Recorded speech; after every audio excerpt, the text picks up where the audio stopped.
Oke, Jo. Sekarang belajar jenis-jenis pecahan. Apa aja jenis pecahan? Iya, betul. Ada pecahan gelas, ada pecahan piring, ya. Oh enggak ya. Jenis-jenis pecahan tuh. Yang pertama, nah, ada yang namanya pecahan sejati. Waduh, apa itu ya? Pecahan sejati. Wih, gaya nih. Ada pecahan sejati segala ya. Pecahan sejati itu adalah catatannya dia penyebutnya lebih besar. Penyebut penyebut yang bawah berarti ya lebih besar dari pembilang. Berarti pembilangnya lebih kecil. Pembilang. Maksudnya gimana, Mas? Jadi pembilang itu lebih kecil.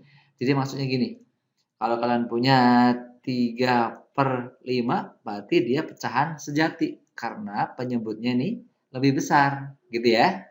Ya, penyebutnya ini dia lebih besar. Ini kan 5. Ini sejati. Gitu ya. Kalau kalian punya misalnya 4/7, ini juga sejati. Karena penyebutnya lebih besar. Nah, ini benar. Paham ya? Sip. Kalau kalian punya misalnya mana ya? 7/6. Ini yang lebih besar mana? Yang ini. Berarti dia bukan sejati. Dia bukan sejati berarti dia salah. Bukan ya. Lagi Mas, kalau kalian punya misalnya 3/2, ini juga bukan sejati. Karena apa? Karena yang lebih besar pembilangnya. Ini ya. Berarti dia bukan sejati. Ini berarti 2 ini bukan pecahan sejati. Gitu ya. Yang pecahan sejati yang mana? Yang ini. Yang atas. Gitu ya. Oke? Oke, itu namanya pecahan sejati. Nanti berarti yang kedua, kalau ada pecahan sejati, ada pecahan apa berarti? Pecahan tidak sejati. Asik. Bukan sehati ya. Sejati. Sejati. Sehati. Bukan. Sejati. Berarti udah diajarin tadi ya. Pecahan yang tidak sejati itu berarti kebalikan. Berarti dia yang lebih besar adalah pembilangnya. Ya.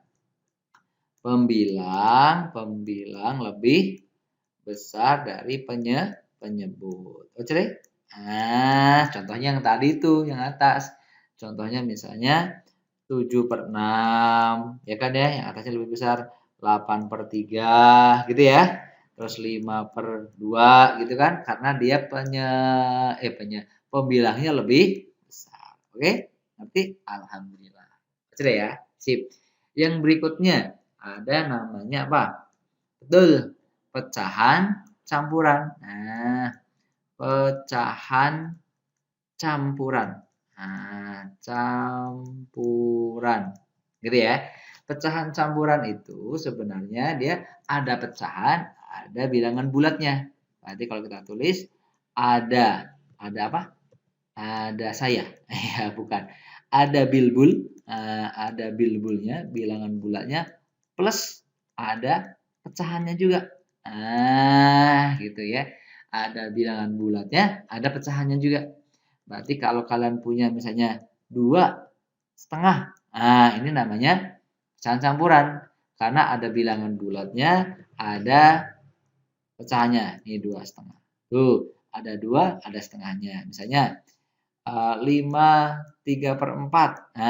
Ada bulatnya, ada pecahannya. 7,5. Gitu ya. Ada bulatnya, ada pecahannya. Seperti itu ya. Sip.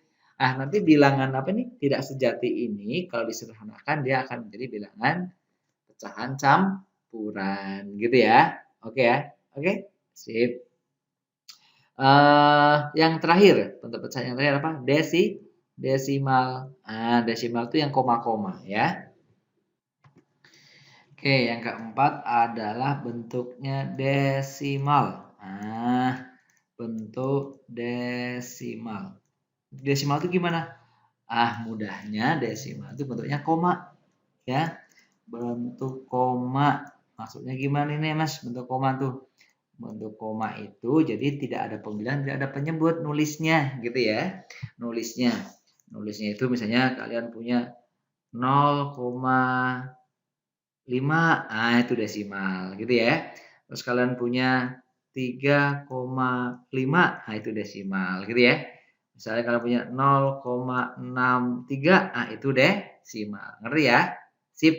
Desimal itu sebenarnya asalnya bisa pecahan sejati atau bisa pecahan tidak sejati. Aslinya ini kita bisa rubah jadi gimana? Nanti 5/10 gitu kan ya. Ini kita bisa rubah jadi berapa? 35/10 gitu ya. Ini kita bisa rubah menjadi 63/100. Ngerti ya? Di SD kan udah pernah ya. Sip. Tetapi nanti yang disebut desimal itu yang mana? Ini dia yang disebut desimal. Nah, yang bentuknya koma, koma. Lu di SD pernah ya? Udah pernah SD kan? Pernah, alhamdulillah. Oke, ngerti ya? Jadi ada 4 bentuk. Oke, makasih. Assalamualaikum.